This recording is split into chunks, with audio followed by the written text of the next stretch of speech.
Good morning विद्यार्थियों, BA part second की online क्लासों में आपका फिर से स्वागत है। आज की क्लास में हम भारतीय शासन अधिनियम 1935 का अध्ययन करेंगे। 1919 के अधिनियम में प्रावधान था कि 10 वर्ष के पश्चात इन सुधारों का मूल्यांकन किया जाएगा, किंतु 1919 के अधिनियम की त्रुटियों से असंतुष्ट भारतीयों की स्वायत्तता की मांग 1920-22 के असहयोग आंदोलन, स्वराज्य दल की अवरोध की नीति के चलते 1927 में ही साइमन आयोग को 1919 के अधिनियम की समीक्षा के लिए नियुक्त किया गया। तत्पश्चात गठित अनेक घटनाएं 1935 के भारत सरकार अधिनियम का आधार बनी।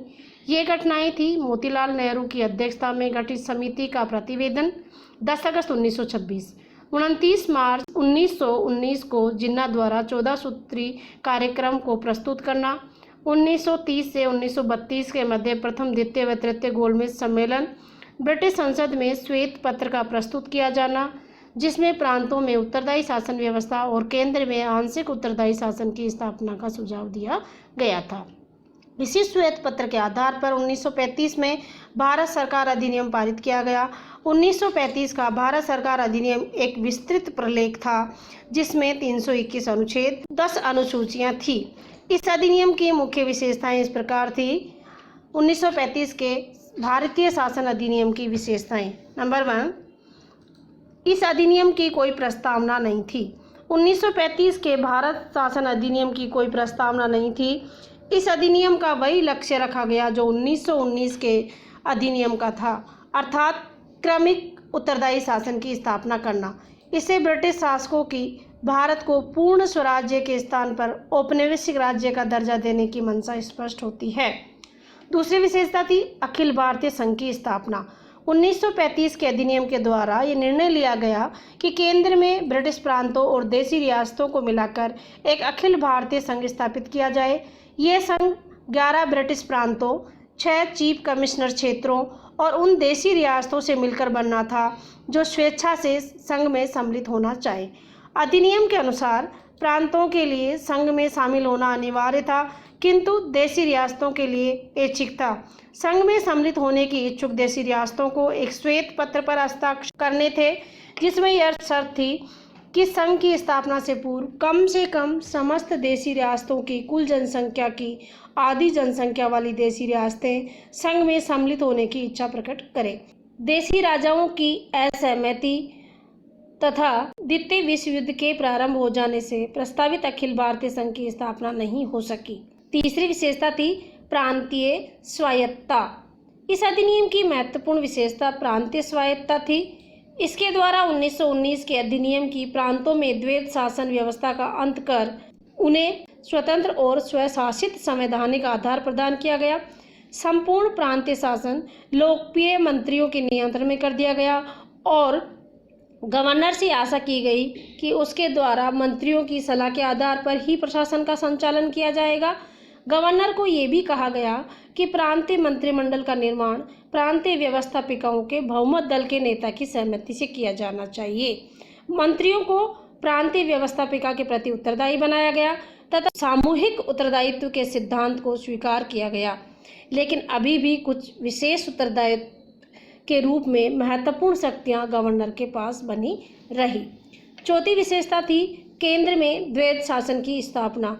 1935 के अधिनियम के द्वारा प्रांतों में द्वैध शासन का अंत कर केंद्र में द्वैध शासन की स्थापना की गई। केंद्रीय सरकार के विषयों को 2 भागों, संरक्षित विषय और हस्तांतरित विषय में विभाजित किया गया। संरक्षित विषय, जिसमें प्रमुख विषय थे सुरक्षा, विदेशी संबंध, धार्मिक मामले और कबायली क्षेत्रों की व्यवस्था आदि को गवर्नर जनरल के हाथ में सुरक्षित रखा गया तथा हस्तांतरित विषयों का शासन संचालित करने के लिए एक मंत्रिमंडल की स्थापना की गई। मंत्रिमंडल को व्यवस्थापिका के प्रति उत्तरदायी रखते हुए सामूहिक उत्तरदायित्व के सिद्धांत को अपनाया गया, लेकिन मंत्रिमंडल के अधिकार सीमित थे। 5वीं विशेषता है संरक्षण और आरक्षण। उत्तरदायी शासन में भारतीयों द्वारा शासन संचालन में गंभीर त्रुटियों की संभावना तथा अल्पसंख्यक वर्गों के हितों की समुचित व्यवस्था के बहाने इस अधिनियम द्वारा गवर्नर जनरल और गवर्नरों को विभिन्न परिस्थितियों में केंद्र व प्रांतों के उत्तरदायी शासन में हस्तक्षेप करने के व्यापक अधिकार दिए गए। यही संरक्षण और आरक्षण था। संरक्षण और आरक्षण की आड़ में ब्रिटिश साम्राज्यवादियों ने साम्राज्यी हितों व गवर्नर जनरल व गवर्नरों की निरंकुशता को छिपाने का प्रयास किया गया। छठी विशेषता थी विधानमंडलों और मताधिकार का विस्तार। इस अधिनियम के द्वारा संघीय व्यवस्थापिका के 2 सदनों की व्यवस्था की गई। पहला संघीय विधानसभा, दूसरा राज्य परिषद। केंद्र में विधानसभा के सदस्यों की संख्या 375 और राज्य परिषद के सदस्यों की संख्या 260 निर्धारित की गई। प्रांतों में 11 में से 6 विधानमंडलों को 2 सदनों वाला बनाया गया। अधिनियम के द्वारा मताधिकार का भी विस्तार किया गया और प्रांतों के लिए 10% से कुछ अधिक जनता को मताधिकार प्रदान किया गया। इसमें अन्य संघीय व्यवस्थाओं के विपरीत संसद के निम्न सदन हेतु अप्रत्यक्ष रूप से तथा उच्च सदन हेतु प्रत्यक्ष निर्वाचन पद्धति को अपनाया गया। 7वीं विशेषता थी शक्तियों का विभाजन। 1935 के अधिनियम के द्वारा संघ तथा केंद्र के बीच शक्तियों का विभाजन किया गया। अधिनियम की 7वीं अनुसूची में 3 सूचियां शामिल की गई, जिसमें विभिन्न विषयों को शामिल किया गया। ये सूचियां इस प्रकार थी: संघ सूची, इसमें 59 विषय थे। प्रांतीय सूची, इसमें 54 विषय थे। समवर्ती सूची, इसमें 36 विषय थे। संघ सूची में प्रमुख विषय इस प्रकार थे: जल, स्थल और वायुसेना, वैदेशिक विभाग, डाक, तार, मुद्रा तथा टंकन, संघ लोक सेवाएं, संचार, बीमा तथा बैंक आदि। प्रांतीय सूची में प्रांतीय और स्थानीय महत्व के विषय थे। इनमें शांति, न्याय, न्यायालय, प्रांतीय लोक सेवाएं, स्थानीय सुशासन, अस्पताल तथा जन स्वास्थ्य, नहरें, कृषि, जंगल, शिक्षा और सड़क आदि थे। समवर्ती सूची में दीवानी व फौजदारी, विधि, विवाह, तलाक, उत्तराधिकार, दत्तक ग्रहण, ट्रस्ट, कारखाने तथा श्रम कल्याण विषय थे। केंद्रीय सूची के विषयों पर केंद्र को, प्रांतीय सूची के विषयों पर प्रांतों को कानून बनाने का अधिकार था, जबकि समवर्ती सूची के विषय पर केंद्र व प्रांत दोनों को कानून बनाने का अधिकार था। विरोध की स्थिति में केंद्रीय सरकार द्वारा बनाया हुआ कानून ही मान्य होता था। 8वीं विशेषता थी संघीय न्यायालय। अधिनियम के द्वारा एक संघीय न्यायालय की स्थापना की गई, जिसको संविधान की व्याख्या का प्राथमिक तथा पुनर्विचार का अधिकार दिया गया, परंतु अंतिम निर्णय का अधिकार अभी भी प्रिवी काउंसिल को प्राप्त था। 9वीं विशेषता थी सांप्रदायिक निर्वाचन पद्धति का विस्तार। इस अधिनियम के द्वारा यद्यपि सांप्रदायिक निर्वाचन की पद्धति भारतीयों के हित में नहीं थी, इसके बावजूद अंग्रेजों ने भारतीयों में फूट डालने की अपनी नीति का अनुसरण करते हुए 1935 के इस अधिनियम के द्वारा न केवल इस नीति को जारी रखा गया, बल्कि इसका विस्तार करते हुए इसके अंतर्गत मुसलमानों सहित सिखों, भारतीय ईसाइयों, जमींदारों, पूंजीपतियों, मजदूरों और महिलाओं के लिए भी सांप्रदायिक निर्वाचन प्रणाली को प्रारंभ किया गया। संघीय व्यवस्थापिका के दोनों सदनों में मुसलमानों को 1/3 स्थान प्रदान किए गए। इसके अतिरिक्त इस अधिनियम के अन्य उपबंधों में गवर्नर जनरल को आपातकालीन अधिकार, प्रांतों का पुनर्गठन कर बर्मा को भारत से अलग करना, भारतीय लोक सेवाओं के हितों के संरक्षणों और आरक्षणों द्वारा सुरक्षित रखने का अधिकार, भारतीय रिजर्व बैंक की स्थापना तथा रेलवे के संचालनार्थ वैधानिक सत्ता की स्थापना करना, ब्रिटिश संसद की सर्वोच्चता को बनाए रखना, भारत परिषद का अंत आदि प्रमुख थे। इस प्रकार ये महत्वपूर्ण विशेषताएं हमें 1935 के अधिनियम में देखने को मिलती है। अब है 1935 के भारत सरकार अधिनियम के दोष या कमियां। भारत सरकार अधिनियम 1935 स्वतंत्रता से पूर्व ब्रिटिश सरकार का सर्वाधिक विस्तृत लिखित दस्तावेज था, किंतु यह अधिनियम अनेक विषमताओं और त्रुटियों से त्रस्त था। इस संबंध में पंडित जवाहरलाल नेहरू ने कहा है कि भारत सरकार अधिनियम 1935 ने हमें एक ऐसी मोटर दी है जिसमें ब्रेक तो अनेक है, किंतु इंजन कोई भी नहीं। इस अधिनियम के प्रमुख दोष इस प्रकार थे। इस अधिनियम में प्रस्तावित संघीय व्यवस्था दोषपूर्ण थी, जिसमें 2 असमान तत्वों को एकत्रित करने का कोई प्रयास नहीं किया गया।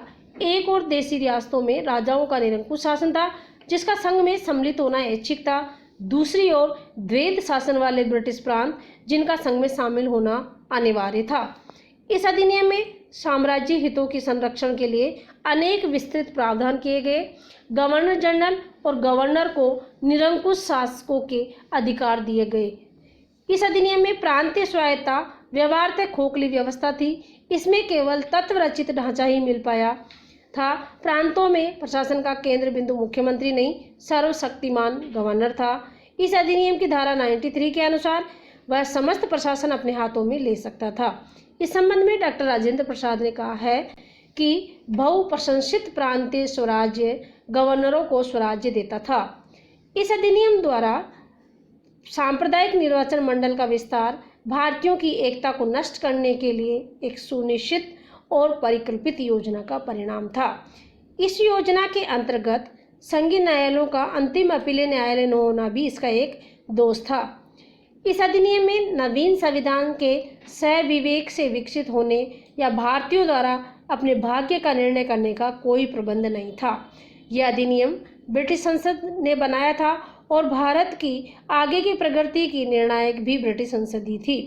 अधिनियम के द्वारा भारत में ब्रिटिश संसद या भारत मंत्री के नियंत्रण में कोई भी कमी नहीं की गई। सातवां जो इसमें दोष था वो था सांप्रदायिक निर्वाचन प्रणाली का गुरुभार पद्धति पर आधारित होना।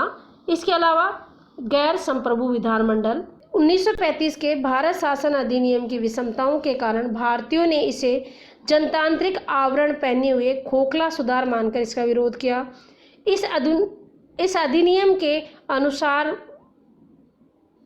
अधिनियम से अनुदारवादी, प्रतिक्रियावादी, अप्रजातांत्रिक एवं राष्ट्र विरोधी तत्वों के कारण भारत के किसी भी प्रमुख राजनीतिक दल ने इसे स्वीकार नहीं किया। पंडित जवाहरलाल नेहरू के अनुसार यह अधिकारों का नहीं, दासता का चार्टर है। पंडित मदन मोहन मालवीय के अनुसार नवीन संविधान द्वैध शासन से भी निकृष्ट है। मोहम्मद अली जिन्ना ने इसे प्रतिक्रियावादी, हानिकारक और रूढ़िवादी सुधार की संज्ञा दी। ब्रिटिश सम्राट के अगस्त 1935 में स्वीकृति मिलने के उपरांत अधिनियम को लागू कर दिया गया। इस अधिनियम में निहित संघ अस्तित्व में नहीं आ सका, परंतु 1 अप्रैल 1937 को प्रांतीय स्वायत्तता लागू कर दी गई। 1935 के अधिनियम के लागू होने के परिणाम स्वरूप 1937 में प्रांतीय विधानसभाओं के चुनाव संपन्न हुए। इस चुनाव के परिणाम स्वरूप 6 प्रांतों में कांग्रेस की सरकार, 3 प्रांतों में मिलीजुली सरकार और 1 प्रांत में यूनियनिस्ट दल की सरकार तथा 1 प्रांत में कृषक पार्टी की सरकार बनी। भारत शासन अधिनियम 1935 देश की स्वतंत्रता के पूर्व 14 अगस्त 1947 तक अस्तित्व में रहा। धन्यवाद।